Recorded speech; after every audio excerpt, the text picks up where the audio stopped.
Good morning, sir. How are you? Oh, good morning. How are you? Or very well, sir. If you may just switch your video on, I'm not able to see you. Yeah, Perfect. Lovely. I can see you. I hope I'm audible to you. we are very audible. How about me? I can hear you very loud and clear, sir. Good, good. Okay. Okay. And the video image is okay? Or shall I Yeah, the image is tilt it more? absolutely fine, sir. Also, we are live on YouTube and Facebook just to keep you posted. Wow. Oh, thank you so much. Yeah. So tell me more about you. So actually, this is the second, I think, webinar I'm doing with you. So I'm a lawyer by profession. I'm from National Oh, Law okay. University, Delhi. Right. And yeah, after that, I got into education. My family reached out to me and they told me that we're setting up a bunch of law schools. So why don't you come and help? Right. So Right. that's how I ended up finding my way in education. I also do litigate on the side, but I do a lot of pro bono litigation now. Okay. Right. Yeah. And otherwise, I'm actively involved with IFM Law School, Vijayabhumi School of Law, and a Okay. lot of the admission outreach activities of both IFM as well as Vijayabhumi. Okay. And the focus today on budget. Who is the audience and why did you select that topic? So in terms of our audience, we have a good mix of students and professionals and senior academicians Sure. who will be joining us today. And we have a lot of a general audience as well who join us on our YouTube and Facebook. And the reason Okay. why I chose that was because, this is what everybody's talking about in India. Yeah. Right.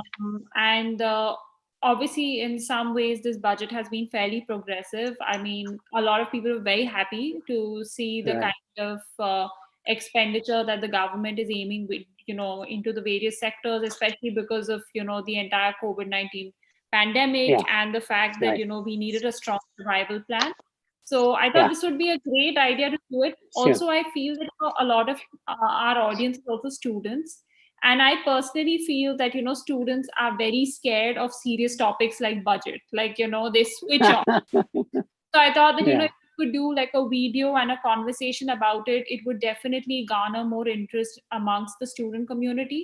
Yeah. And Right. I definitely think that it will help them in understanding the an important document like the budget better. Right. So Right. that was Right. the Right. idea of doing this. And also, a lot of the job interviews are lined up during this time. And they're Right. going to Right. have a lot of questions on the budget. So it's a good idea for Right. them to attend this conversation. Got it. Got it. Okay. Great. Super. So, how many people do you expect today? So on our YouTube live, we'll have like about 1,000 people who can view it, as well as on Wow. Facebook. It's the same. Yeah. And the best thing about streaming it on those platforms is that that you can reach out to a wider set of people. Right. So that's the reason why I've started using the mechanism of making these conversations more open and streaming them online Yeah. on our social media Great. platforms. Great. Great. And on our meaning Vijayabhumi University, I'm sorry, sir. when you say on our social media platforms, so that's Vijayabhumi University. No, sir, that's not Vijayabhumi Uh, University. So uh, that's View TV by Vijayabhumi, which is a knowledge okay. sharing web TV that we started during the pandemic. So we realized that Sure. as a university, it is our job to ensure that there's unhindered Yeah. access to education even during the difficult times as a pandemic. So that's when we put together this knowledge sharing platform, and we have weekly series that we are doing with thought leaders, Right. educators. We invite students to become panelists. We talk to them about contemporary topics. Yeah. We provide access to Okay. toppers of various Got it. competitive exams. So the works. No, got it. That's great. Very good. Very good. Are you celebrating Valentine's Day in India? Well, sir, not really, because both my husband and I were working, sadly. He's a lawyer as well, so he's preparing for his matters tomorrow. And while I'm discussing the budget with you. I see. So what is he doing? I'm sorry, I didn't hear that. He's a lawyer, sir. He practices in the Okay. Supreme Court of Okay. India. Okay. Okay. So both of us are lawyers. So that's a little about us. That's right. You should have been here at the Trump trial, obviously, you know. Absolutely. I mean, we've been following it like minute by minute, Right. word by word here in India, and there's Yeah, been so much conversation around it. And we're really hoping that Biden brings a new wave of energy to the yeah, United right, States, which, according to me, is much needed. But right. that's my Interesting. opinion. Okay, so this is great. I'm so glad the questions you raised are very, very relevant and very good. So I was very pleased with them. This is the sign of a good lawyer, you know. I am very happy to hear that, and I'm very humbled. I mean, it's a big thing, so you took out the time Yeah, to, join me for this conversation, and sure. you made sure that I had to do a lot of homework, Yes, so which was yes. great. I ended up reading Yeah, quite a bit, and I'm yeah, really looking forward to this conversation. And I'm sure that all the people who are joining us, be it professionals and be it the students, I'm sure they'll gain immensely sure. from this Yeah, conversation we're going to be yeah, having this evening. So, sir, it's yeah, 8:57. We'll start exactly in 3 minutes from now, sure. right, sir? Okay, yeah. So,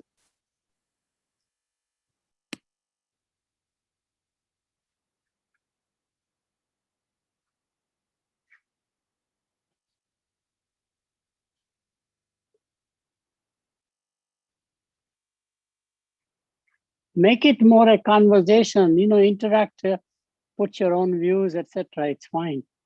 absolutely, sir. This is more a conversation rather than a But Q&A, okay? you're on the session, I would love to just hear from you. I wish I could be one of the Mm. students and, take notes, but unfortunately, I'm not in that place today. Sure, No, no, but sure. I'm quite looking forward to this. A lot of my family is also joining because when I told them that, I'm doing this chat with you today, so a lot of people, especially reached out to me and asked for the link, and they said, we have to hear this. Wow. More pressure on me. No, not at all.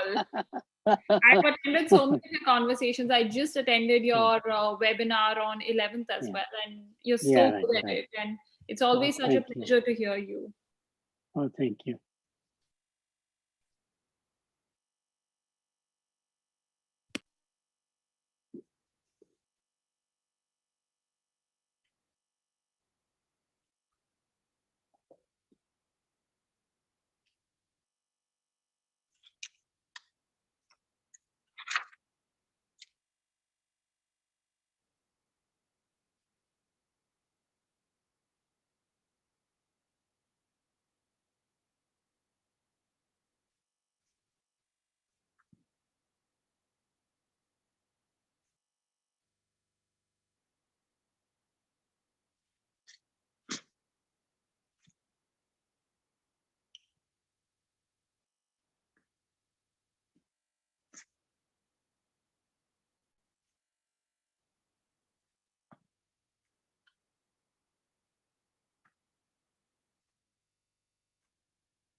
It is 9 o'clock, and let us begin this conversation today. A very good evening to one and all present, and welcome to a very special episode of View TV by Vijay Bhumi in collaboration with the Jagdish Sheth School of Management, formerly known as IFM Business School. Today, I'm joined by a very special guest who needs no introduction at all and is an institution in himself, Professor Dr. Jagdish Sheth. He's the Charles H. Kelstad Professor of Business at Emory University. He was awarded the Padma Bhushan by the Government of India in the year 2020 for his exemplary work in the area of education. He's also the chairperson of the Jagdish Sheth School of Management in India. Thank you so much, sir, for taking out the time to join us for this conversation this morning. I'm sure my audience members are as eager as I am to hear from you, your insights and your views on this budget. Thank you very much, sir, for joining us. Thank you for inviting me. So, this year's budget outlay was slightly higher than the Yeah, previous year's total budget outlay.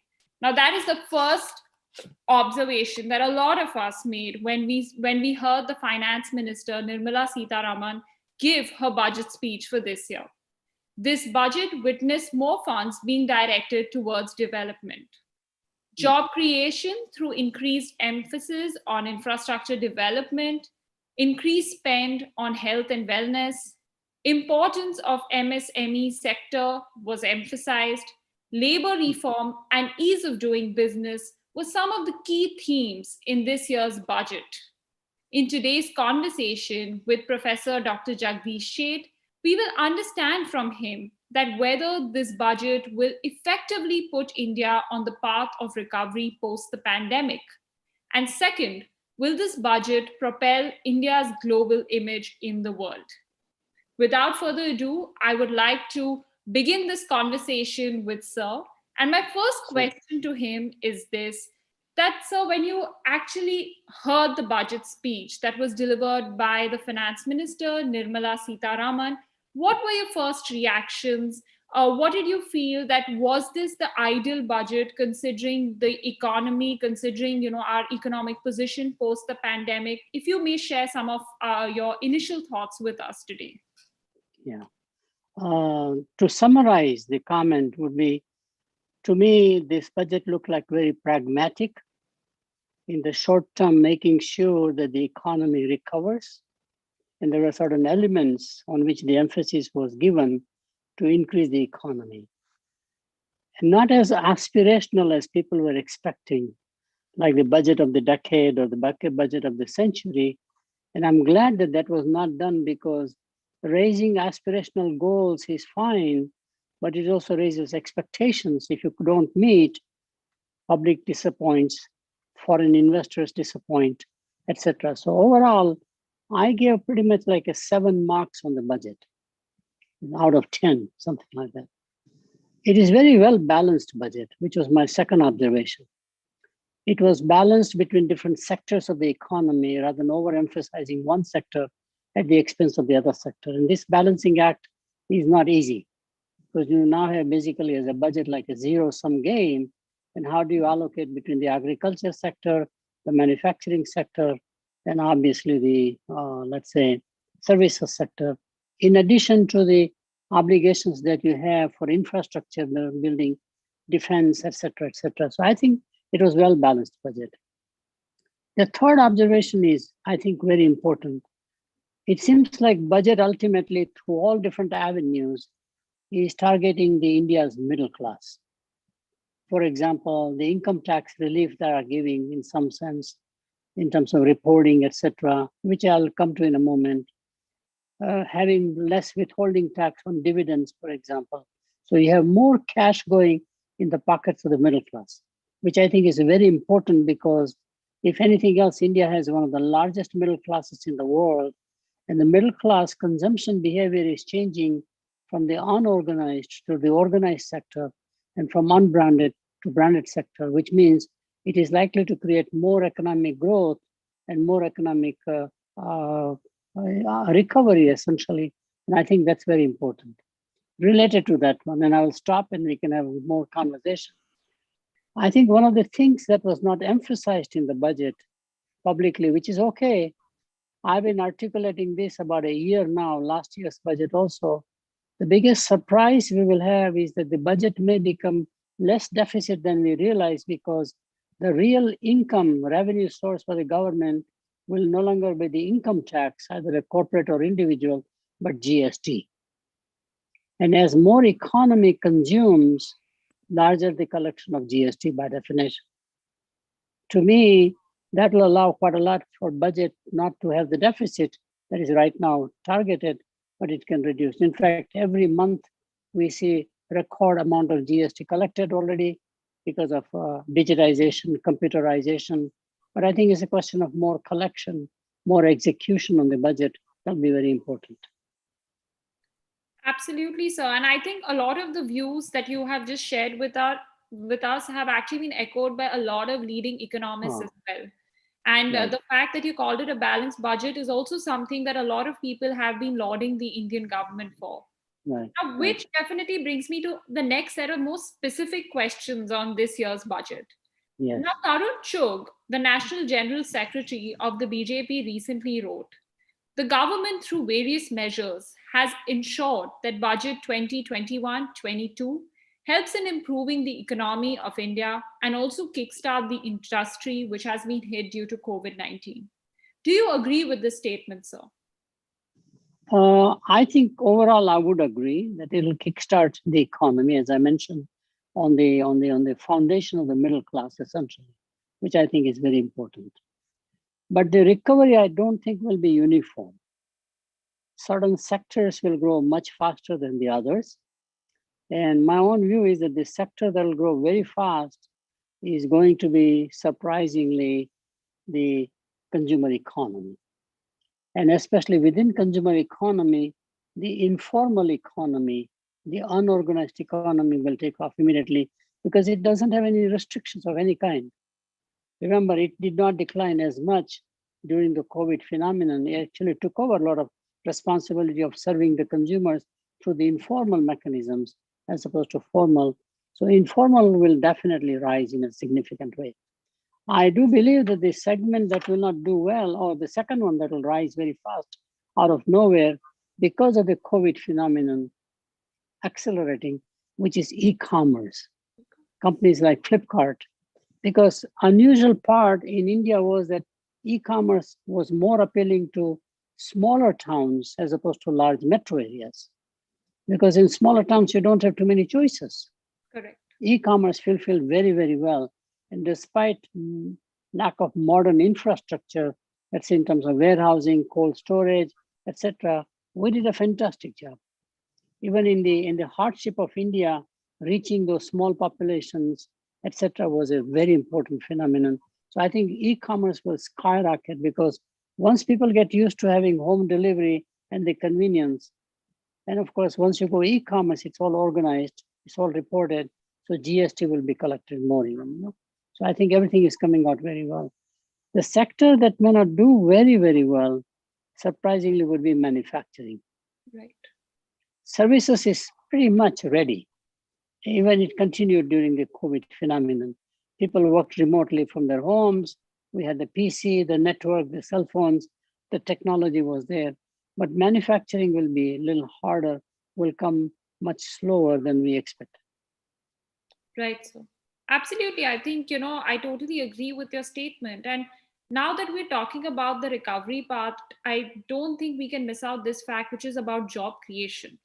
So, Right. a lot of people ended up losing their jobs due to the COVID-19 pandemic. A lot of people were handed out the pink Yeah. slips. Do you think this government in this budget has done justice to job creation? Do you see some positive opportunities that are emerging in the job creation part of the budget? Yeah. The job creation, we have to think in a more broader way. Right. Indian economy, because it was so unorganized, unbranded economy, that I was told, and I'm still don't believe the numbers myself, that even today in 2020, 90% or so is all contract labor. Correct. So the measures are work has come back, but does it engage into an employment in the traditional sense of having an employee-employer relationship as opposed to contract worker? I think that's a key change. Contract work is so limited in India, which has surprised me. Everybody outsources to somebody else to manufacture parts, etc., etc. And that could be because of the historical reasons that our labor laws are such that it is easier for me to have contract labor than to have an employee labor. The fringe benefits you offer, the whatever you perks, whatever you call, are much higher than many other countries as an employee, for example. Future obligations as a corporate pension plan, for example, etc., are also pretty significant. So as a corporation or as a maker of a product, I would say if I can get a contract labor, I'm better off. So my view is that I think we need to measure employment in a different way, except in educated jobs like IT services, legal services. That's more an employer-employee relationship. But in terms of the traditional goods and products that you do, or home services, barber services, or whatever they are. I think the employer-employee relationship is just not there. That's where India has to move up from the unorganized to the organized society as much as we can. That's a very critical point that you're making, sir. The need to actually have a different standard for for measuring employability. Yeah, I think that's a very key point and a key takeaway that we must take from today's conversation. right. Now, in numerous statements that the honorable Prime Minister has been making during this pandemic, and even once the recovery has started, there's been a lot of emphasis on self-reliance or Atmanirbhar Bharat. And in fact, Right. even in this year's budget, we have seen a lot of schemes where money is being directed has been have been instituted with this vision of making India self-reliant or Atmanirbhar. So I'd like to hear from you that what do you think about the vision of this government's Atmanirbhar Bharat, and how much and how well do you think this budget is justifying that vision? How well are we going to be able to achieve that Yeah, goal, being completely self-reliant that we have been talking about? right. I think the vision is very important because that vision gives you the hope and the aspiration that we can do it. The largest potential is a human capital. So if you take a grain of wheat and make it into a loaf of bread, an agricultural commodity, the value add is only 3 times, maybe 4 times. 25%, 30% is the raw material cost. If you take a rough diamond and polish it, a good diamond cutter will increase the value from rough diamond to the market polished diamond about 15 to 20 times. But if you take a human being, educate, mentor, polish, the value add is infinite. In order to create that, you have to create aspirations and hopes in people. You can do it. All of us have potential, but we don't realize the potential till somebody creates the spark in us to say, yes, you can do it, as we have seen with students, as we have seen in high schools, as we have seen many of the NRIs from India who have settled abroad. They didn't realize their potential till some institution or some other environment got their potential out.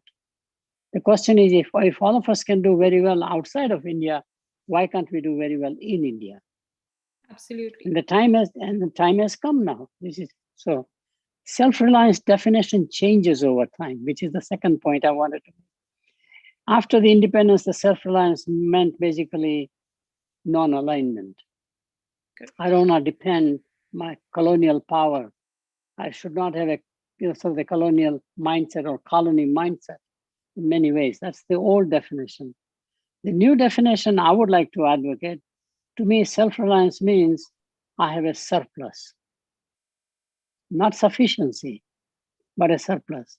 A nation is self-reliant in any sector of the economy or in the industry or in a raw resource based, whatever it is where it has a huge reserve that during crisis, it can manage the crisis through the reserves. Whether it's an oil reserve, energy reserve, for example, whether it's people reserve, whatever it is, commodity reserve, whatever it is. So to me, self-reliance is a very strong, important journey. Right. Self-reliance is not a destination. You cannot measure by saying that I've achieved it. It's very much like the Kanban thinking in the Japanese culture. Continuous improvement, that's all it is, which is again very important one.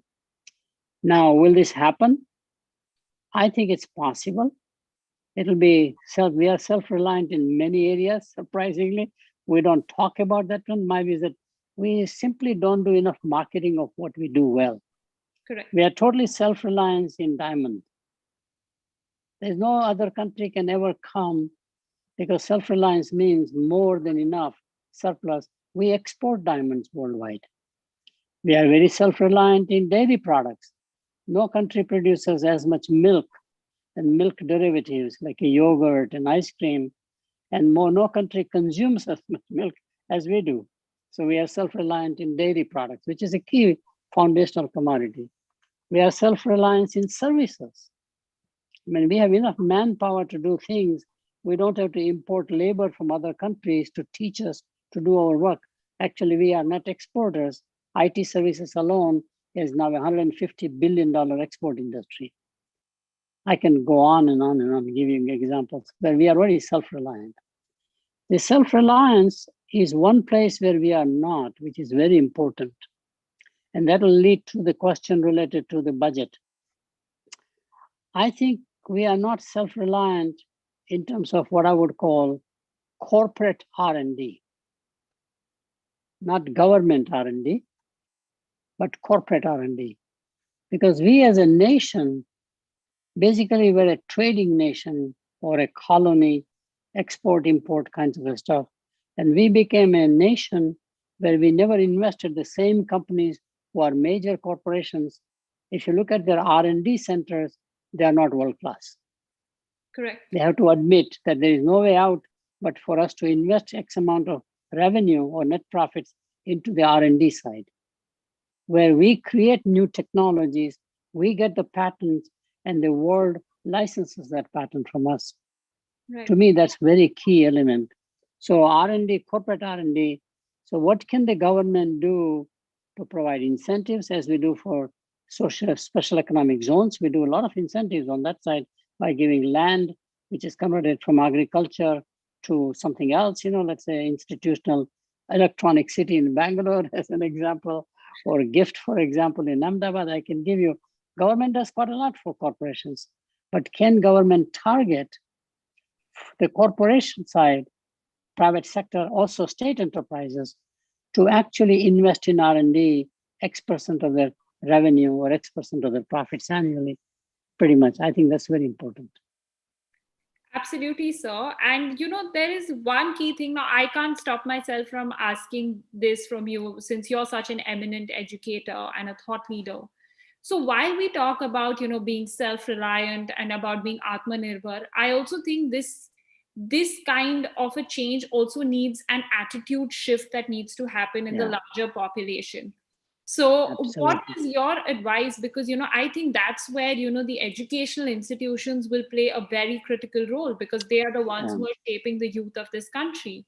So what kind of advice would you roll out to these educational institutions, that how can we build Atmanirbhar or self-reliant individuals who actually believe in themselves and believe that they are self-reliant and independent? Very good point. It's an excellent point.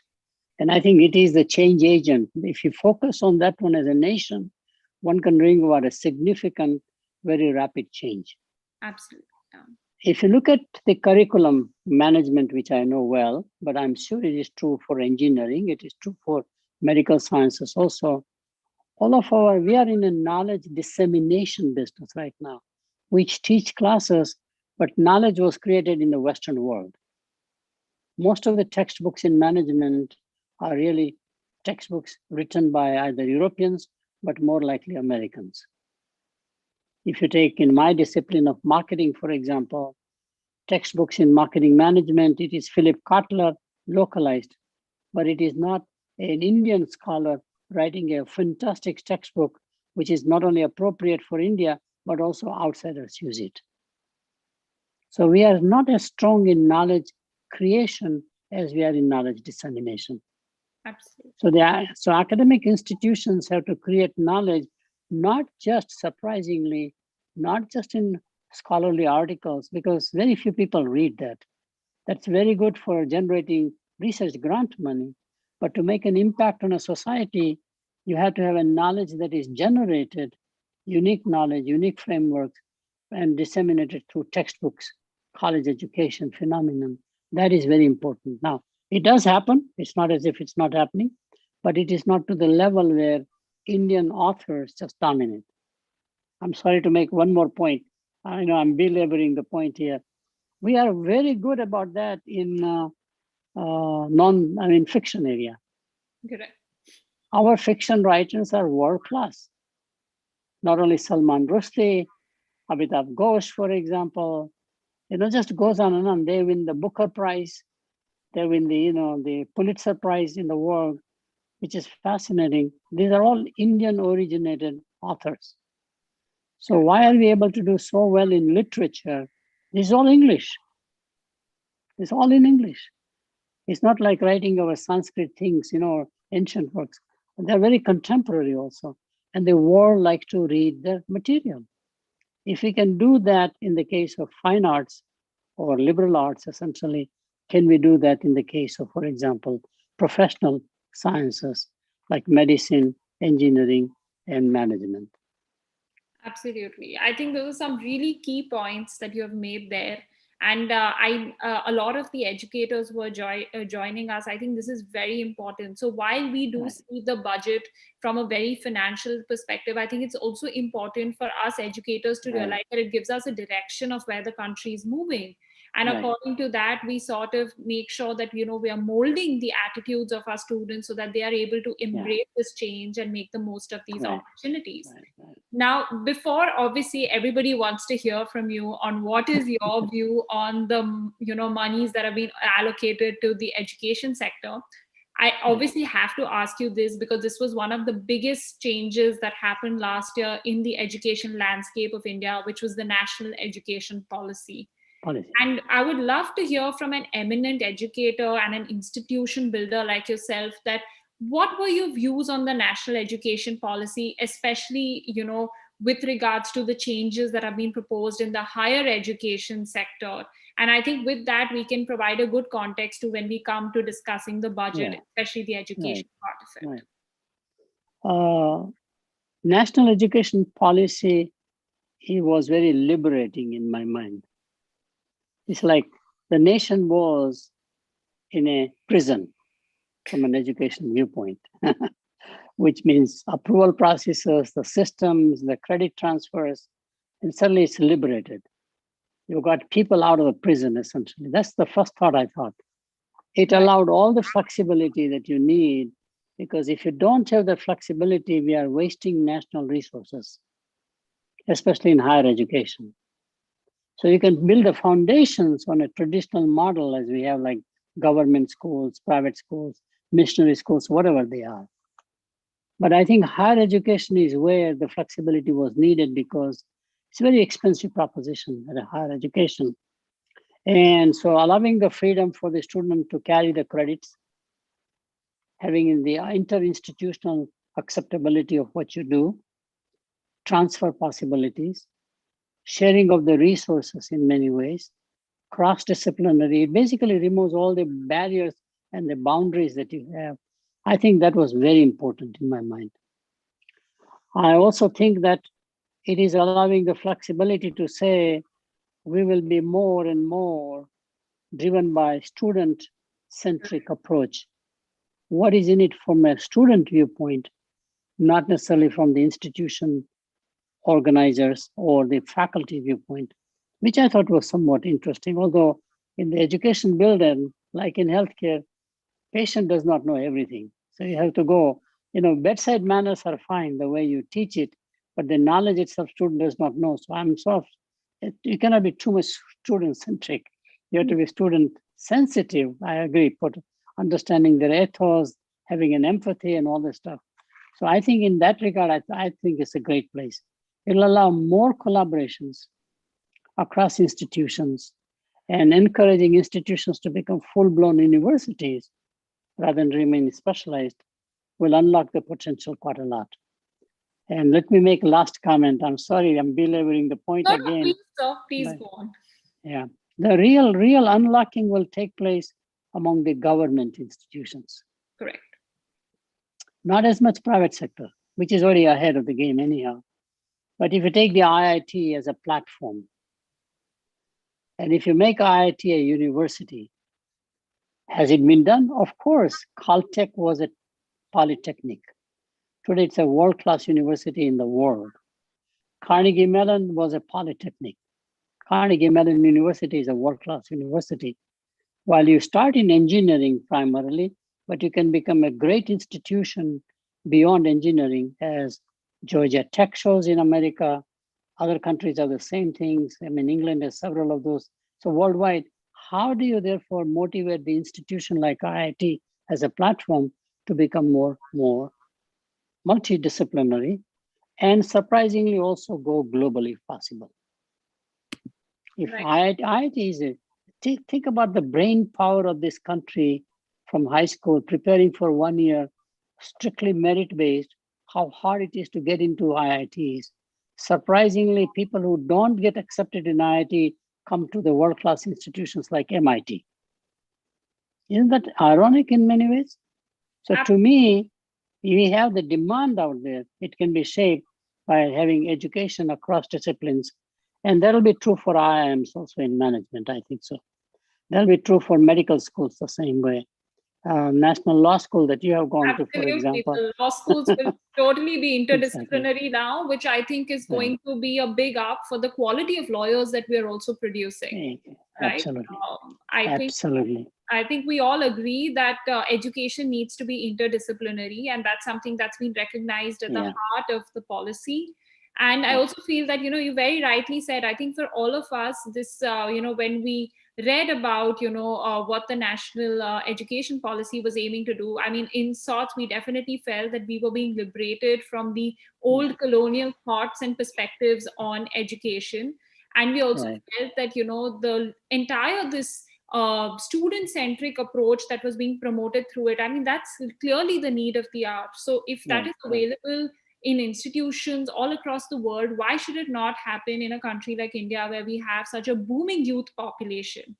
Right. um, Exactly. so this is definitely something that we are very excited to see in action. And now that we've heard your views on it, I think now I'm going to direct your attention back to the budget.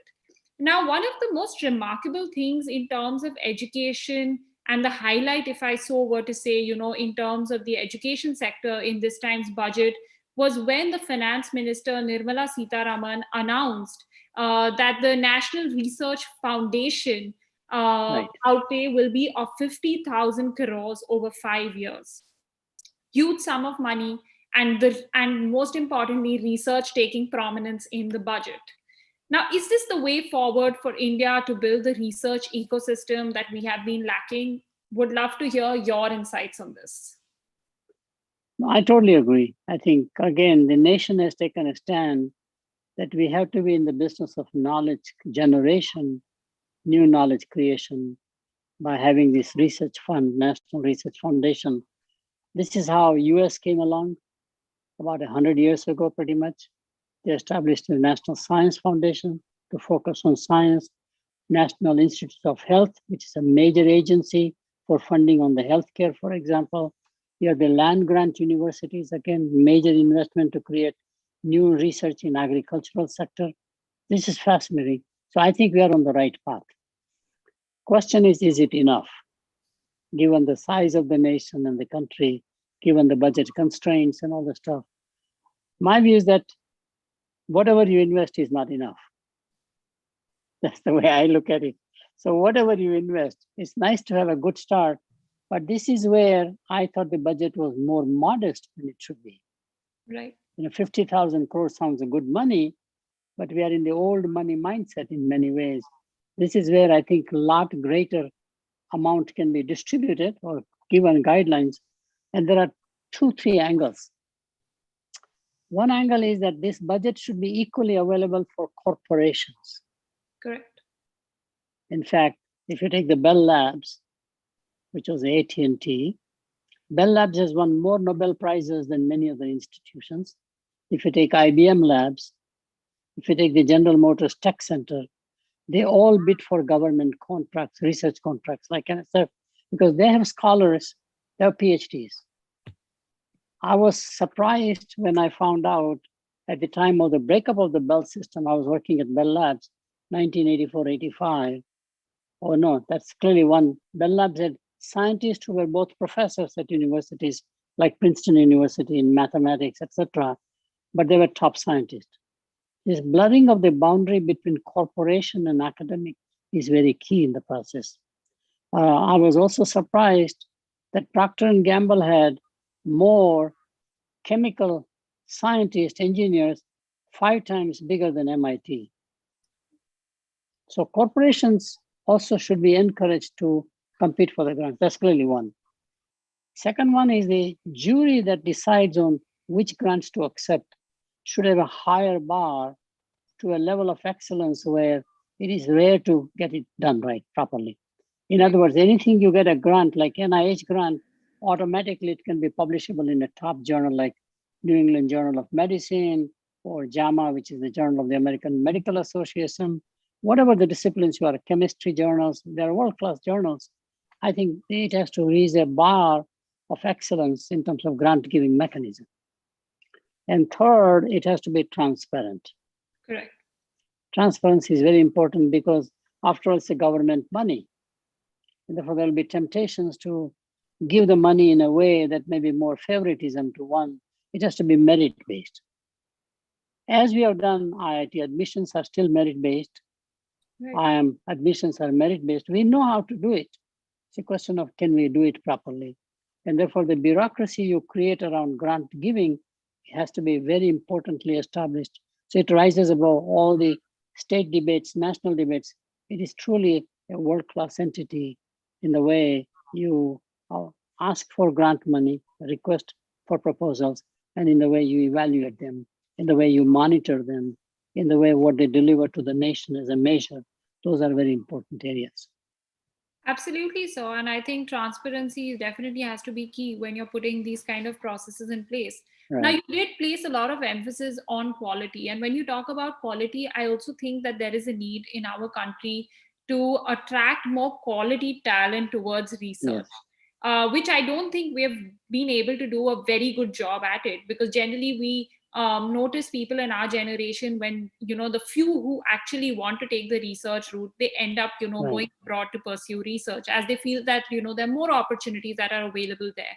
So in your experience, I'd like to know, how can we incentivize pursuing a research career in India, especially for the new generation that is entering, the Yeah. people who have just recently done their masters? How do we incentivize this, people who are doing the PhDs, to get like good quality talent, so that whatever money is being utilized, it's Yeah. actually utilized in the right direction, and we are producing some great research output? Yeah. Right. No, I totally agree that I think we need to motivate a group of students right from the undergraduate, essentially, not even going through a master's degree, encouraging them to go for a PhD in the disciplines. Now, all education is more and more now, sort of interested from an occupation viewpoint in terms of getting a job. Right. So it's very much market-driven phenomenon. So can we prepare for jobs ahead of time before the researcher becomes available? It's very interesting. It's not like you produce the researcher and hope that the market will embrace them, It should be the other way around, Right. which I think can be done. For example, in the old collaboration between IIM Ahmedabad and Harvard, IIM Calcutta and MIT, one of the requests was that a good IIM Ahmedabad graduate will be sent to Harvard to do their Harvard had a DBA degree, MIT has a PhD, do the PhD or whatever it is, and then nurture that as a part of the contract for 3-4 years. Once those students went there was an obligation to come back, obviously, to serve the society. They're world class. Correct. Because the research ecosystem there was peer-to-peer. Library systems were much better in those days, in the 60s, for example. I think if we can create that ecosystem where, let's say, our scientists, PhDs in chemistry, in physics, mechanics, whatever disciplines are, especially in the next generation of disciplines, which is digital technology. The whole world is going digital now from the mechanical or electromechanical age. And given that, I think we can generate world-class scholars because we are very strong in mathematics. Right. We are surprisingly, because of that, we are very strong in theoretical physics. Right. Indian scientists are really admired out of India even, not just abroad. So given that we have the ingredients, it's a question of how do you organize it to get more effective and efficient outcome from that one. We can ramp that one up pretty much. So that's what I think so can be done, but at the undergraduate level. Absolutely. Attract them So young. you have to attract them young. And at the undergraduate level, you can engage them into research. In many psychology departments in the US, at the undergraduate level, you are a psych major, like junior, senior year, third, fourth year, you actually do experiments. Right. either experiments on psychological aspects or rat psychology, as they call it, using rats as your experimental subjects, whatever they are. So you get used to that and you get it in your bloodstream as a student. I really enjoy science. I Correct. really enjoy creating new knowledge. I think that excitement has to come also by focusing more at the undergraduate level than at the graduate level. Definitely. I think attracting them young, creating enough motivation, and Yeah, third is integrating research in your curriculum. I think right, all three will definitely help, attract better talent in research as well as academia, where I think, right. we definitely need more hands on the deck in India. Yeah, Now, this pandemic saw deeply impacted students and educational institutions, as you can imagine, in our country. Suddenly, overnight, everything had to, switch online, yeah, which was very unheard of. While everybody was talking about it, I don't think that, we had made that much of progress in online education for, suddenly to realize that, that one day everybody has to switch online. Now, in light of these circumstances, what is your reaction to the budget allocation that has been made by the government of India to the Department of Education? So, obviously, one figure is the figure that's attached to school education, and the other figure is that is attached to higher education. right. So, especially since you come from the space of higher education, how did you feel about the budgetary allocation to the Department of Higher Education? Do you think that's adequate? While you're absolutely right that nothing is adequate, but in light of these pressing circumstances, what was your take on it? Um, I think the budget is pretty good, surprisingly. I was very pleased in renaming the agency from HRD to Department of Education. Right. HRD had a much broader mandate. This makes education as a focal institution, which is very important. Absolutely. As we did, and I mean the same thing many years ago, maybe 30 years ago, we separated the two out. I think that gives a spotlight at a minister level, and of course the secretary, which is very important bureaucratic side that we have. So I think it's quite good overall. What we don't have, my view, is accountability. We do not make educational institutions accountable for what they do in terms of output, etc. So to me, there may be more inefficiency in the system. And how do you therefore, as your same budget can go a longer way? That's the main point, right? The main emphasis in higher education has to be by the Ministry of Education through budgeting process or a policy and a vision process is to make higher education affordable and accessible, which is very important, which means you do not bring students to the campus, but the campus goes to the student. Now, there are economics of brick and mortar way of doing it. So can we do it without the brick and mortars?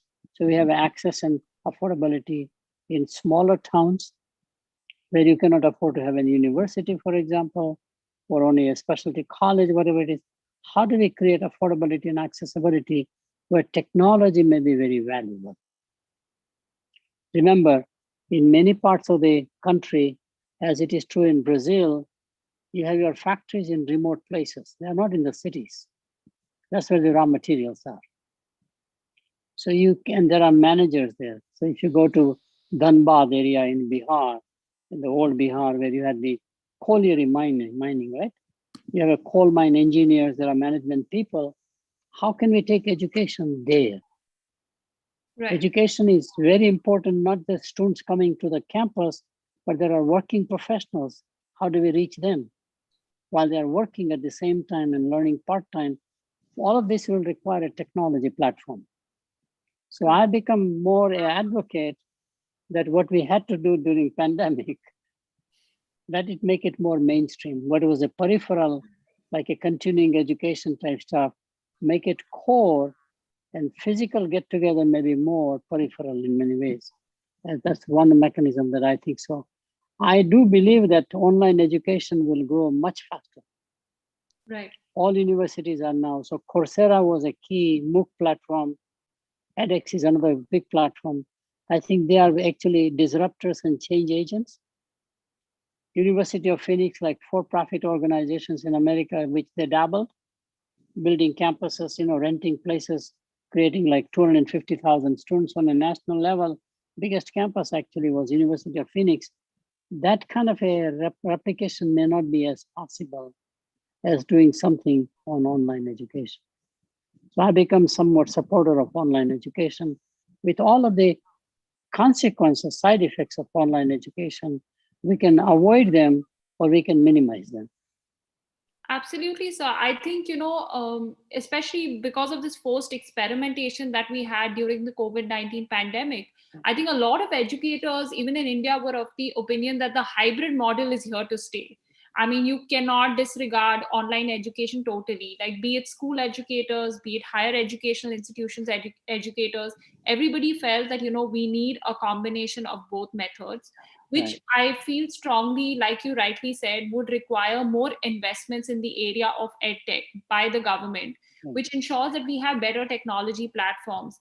Because right, another, I think, very good advantage that I saw of online education was the fact that suddenly you realize that in India we had access to world class faculty, on our screens, right? So you did not no longer have to be associated with a particular university. Like for example, being in an Indian university, I could always invite somebody from a top yeah, university, be it like Emory, be it like Harvard, MIT, etc., to come and give right, short courses to my students, to come and right, give presentations, take classes for right. my students, which totally takes your quality of education to the next level. And I think that is something that we really need, like an improvement in the quality. And that is also something that the national education policy aims to do through the various provisions they have listed. Yeah. Now, Can I just yeah, can I just add one point in that? so I think it's equally important that not only the faculty comes from all over the world for the best in class in their expertise, people admire them for their knowledge creation, the way they communicate. But I think the same online platforms can be used to create global student body correct. because peer-to-peer learning is very important. We encourage foreign students to come, not as much for foreign students as Americans understanding different cultures, living with them, working with them, so we get more comfortable with each other. I think in online that can be expanded exponentially. Correct. You can easily have almost 35-40% of your class is foreign students taking them, and all of the restrictions of travel, visa, etc., goes out the window. Correct. And you can much more a level playing field between nations, not only in terms of scholars that come in, but student population. So I see a day when India can become a major hub because it has a domestic demand so large population wise that it can become a global hub or a destination for online education from students from Africa, students from Middle East or Gulf countries, students from Southeast Asia, students from America. Of course, American students come to India to study our culture, philosophy, religions, etc., but across disciplines. So I would clearly think that it's equally important in this online education to think about how do you organize so you attract foreign students to come to India and work with Indian students, in Correct. which Indian students may have a global mindset. They hear different accents, different perspectives, very important. And it can be done, especially at a graduate level. Absolutely so. And I think this would also be very helpful from an access to quality education point of view, because not Exactly. everybody in India can afford to go to foreign universities. But if you can bring Right, that global experience to them, sitting in an right. Indian university, I think that would make a big impact and a big difference Yes. in the education that's being imparted to them. Now, when we talk about this budget, how can I not talk about the COVID-19 vaccine that everyone's been talking Yes. about? Yes. So, with an additional allocation of 35,000 crores to the vaccine rollout, announcement of a new vaccine, and Yeah. India's emergence as a powerful provider of COVID-19 vaccines, will this help us emerge stronger on the global map? How do you see it? Oh, definitely. Already through the generics alone, many of the Indian pharma companies have shown they're as capable as those who invent or create, through the research and clinical trials process. What I think is a very key sector for India. And my view is that it can be broadened to really talk about not just pharmaceutical, which is what the focus is right now, but the whole healthcare. There are three components. One is for medical devices. And India can easily produce more affordable and more accessible portable devices. We already shown we can do it at about the 1/4 the cost or even the 1/10 of the cost of big machines. World needs that as much as India needs it. And India's domestic market can justify the scale. So I would invest massively also in device making business, which is all getting more electronic based anyhow now, whether those are electronic thermometers, one that we point to the person's head, to say the temperature is okay for COVID. COVID has generated so many opportunities in the whole area of PPE, from masks to ventilators, etc. I think that will be one. We have to emphasize that, my view, as much as we emphasize pharma industry. Third element of any kind of a health focus is health delivery, which is clinics and hospitals. And there again, we are becoming pretty good at that, surprisingly. Medical tourism is a big business in India now. Based upon my research about a year ago, I was surprised that we had 1 million medical tourists in India, of course, coming mostly from Indian diaspora. And the biggest reason people do medical tourism worldwide, when I did the research, again surprised me, was for dental care. Wow. Isn't that interesting? It is. So Russians in America, citizens of America, go back to Russia. Ukraine people go back to Ukraine. Because in all those former Soviet Union countries, health was free. So they have a social system in place. And the cost here in America for, let's say, putting a dentures in your mouth is like 10,000, 15,000, 20,000, almost like a heart surgery cost, which is skyrocketing also. So you think about elective surgeries, you think about, Thailand does a good job as a medical tourism, where the hotels, almost 7 stars, which are hospitals. I think we have to learn about that quite a lot. But India has a huge potential in healthcare delivery also. So combining three together, India will become a major industry leader in the world. Let me add one more thing. There's a critical shortage of nurses worldwide. Correct. Even before the pandemic, America had shown that they will need extra 250,000 nurses a year, because nursing schools are not generating enough graduates. And India has a very large talent in nursing. They go to Middle Eastern countries as nurses. Again, well-known nurses are from Kerala, and it may be linked to the faith in many ways, which generates, linked to the Christianity faith. Whatever the reason are, I think nursing has a major potential, not only in serving the society, but also for research reasons. Many of the nursing schools in America are now getting enormous amount of research funding from the government, because nursing is really down in the field in many ways, touch point, very much so, as opposed to more abstract knowledge. So that's very important. So I think so. In this area, there's a lot of potential. I'm sorry to belabor the point again. No. For sure, sir. And I think, this entire situation with the isolation of China by other nations, right, I think that has also, in a way, really strengthened India's power as a provider in the geopolitical sense, if you were to see. I mean, obviously now China is sort of coming back into the scene with the Chinese vaccine. I believe a lot of people are saying, it is supposed to be, they're considering it good, and a lot of people are taking it, especially in the Middle East. But I think just the general larger context and with the entire havoc that was caused by the pandemic and, the subsequent isolation of China, I definitely think that this virus turned into an opportunity for India in that sense. So definitely. Yeah, so I definitely think, and I see we're running out of time, but before we, close the session, I definitely have to ask you this one last question. So with the measures and allocation in this year's budget, Is our economy actually headed towards the recovery path? And will this budget actually help us emerge as a superpower post the pandemic? So these are the various promises that have been made by the government to us while they were presenting us this Yeah. particular budget. So how good do you think these promises, do they stand true? Do they hold water or not? I think recovery will take place, but will be selective. So what the government has to do is to under promise and over deliver through budget and through policy. Clearly, as I mentioned earlier, informal economy will skyrocket back again. It was already there. Actually, its rate of growth during COVID was better than the average. As I mentioned earlier, e-commerce will be a big platform, which requires infrastructure, fintech infrastructure.